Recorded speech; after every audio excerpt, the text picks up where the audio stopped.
Good morning. If you're tuning in on this live, we are tracking some rain throughout the day today. I'm pulling up the Facebook live stream, so if you have any questions, I'm on the First Alert Storm team. So just comment below and we'll try to answer them. We'll go through the forecast, talk about the rain, the waves of rain we're tracking throughout the day.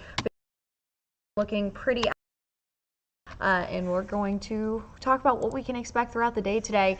Hey guys, good morning. Good morning. I was going to say, are our graphics frozen on us? I was like trying to what's click going on here? It doesn't want to see us. Yeah, good morning, Colleen. You know, it's really, really wet outside. I just looked it up, actually. And here we are at 7:30 a.m. this morning. So far at the airport at Louisville here, 63/100 of an inch of rain. Wow, so we've already seen a little bit over a half inch. Right. So that is possible to see 1 to 2 inches here by tomorrow morning. This is 24 hours of consistent. We could have some breaks in between, but really just tracking those two big waves. The first one we've already seen this morning, and you were tracking some crashes that really caused some trouble on 65 and 64 earlier, but the good news is that first batch is starting to clear out right now. Yes, and luckily as the rush hour in the morning commute starts to kind of dwindle as we approach 8 a.m., we're expecting the roads to get a little better here with the rainfall ending. So hopefully crash reports can kind of come to a close this morning. But the thing is, Colleen, later on today when we're going to be having that afternoon and evening commute, we're expecting the rain to kind of take a break and ramp up later on this evening. Is that right? Yeah, so we're expecting a bit of a break right before rush hour, and then by dinner time, 4 or 5 p.m., that second batch will start to pick up. So we'll walk you through that for future cast, but here's a live view at the radar. Let's go ahead and start in Campbellsville, Greensburg, Columbia. Just some lingering sprinkles. Looks like you have a break from Jasper down to Litchfield, E-Town. Rain is clearing out. Even here in the metro area, a little bit closer on Jefferson County, Sellersburg, Henryville, Corydon. Seeing those light showers, probably not even reaching the surface. It's just so light and misty. A little bit of a pocket of some heavier stuff from Taylorsville to Shelbyville. That'll continue to track to the northeast. So if you live in Carrollton, Owentown, Corneth, that rain is not over for you just yet. We are tracking it kind of moving in that northeastern direction. So it'll continue to track its way to the northeast. So behind it, oh my goodness. We will see some relief. Yes, yeah, most of that rain is making its way towards Cincinnati.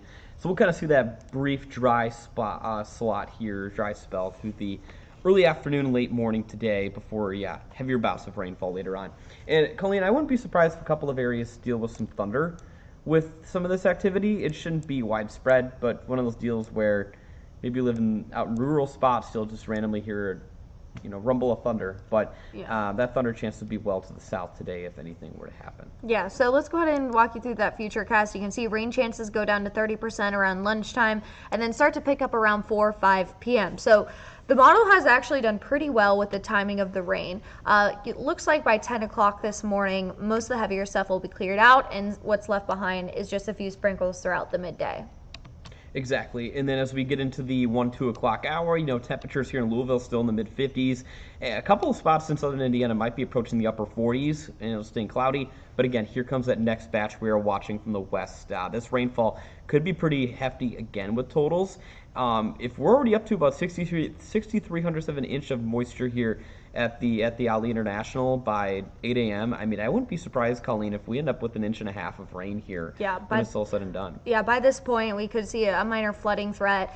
Some of the areas that typically flood, our sewage system could be a little overwhelmed or clogged in some spots, so that could cause some flooding on the side of the road. So here's where that rain will start to pick up again. 4 or 5 o'clock, tracking that second batch, only going to get worse as the evening goes on, especially around 11 o'clock from the metro area down to central Kentucky. That's that last spurt of some heavy downpours that we could see, and that will clear out by 2, 3 o'clock tomorrow morning. So tomorrow actually looks like it's shaping to be a nice day. Yeah, nice day. Pretty breezy with that wind out of the west-northwest, but it shouldn't be terrible.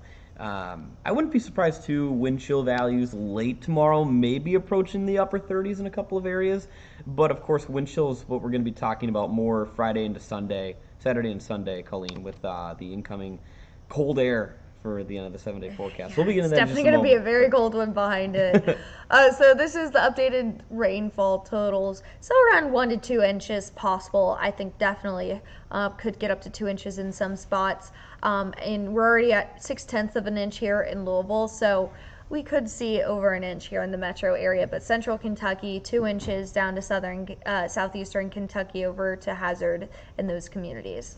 Yeah, it'll be one of those days where maybe the kids want to get the rain boots out, the umbrella. It's going to be a pretty wet one today, but there's tomorrow. Clouds early. I do think there will be a lot more sun, especially as we hit midday. It's going to be a nice one. I'm excited for tomorrow. Yeah, even though it will be cold and breezy, but at least it's not going to be rainy and we'll have that sun back. So feeling good out of the shade. Maybe plan your walks not in shaded areas because it's going to be below average. So basically we're tracking 2 systems. One is going to move over to the northeast. A low pressure will form just there over the Carolinas that will create some snow and some rain over to the northeast panhandle or northeastern seaboard. And then still going to see blizzard-like conditions across the upper plains and then moving over to the Midwest. So now we're talking about Wisconsin, Michigan getting in on some of the snow.